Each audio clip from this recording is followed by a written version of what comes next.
In this short video, I'll show you how to use pin and unpin using N8n. For this one, let's put a node, example node. First, let's add a trigger manual, the plus sign again, and let's add Google Sheets. There you go. I'll add this one, create spreadsheet, and I'll set up a mock data as an example and I'll save it.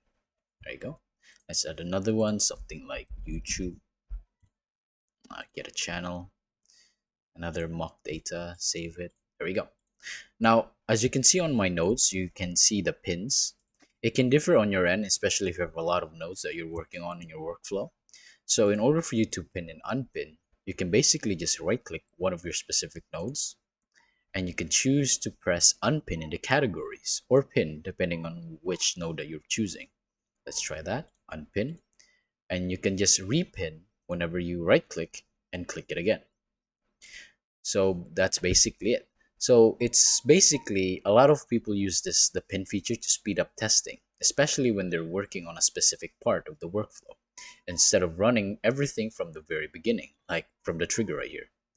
You can just pin a node to reuse the data it already generated. Think of pinning like hitting the pause on a certain step. It freezes the data at that point so you don't have to regenerate it every time you test. This is super useful if you have a long workflow. So let's say something around 40 nodes and you're working on something around 26 nodes.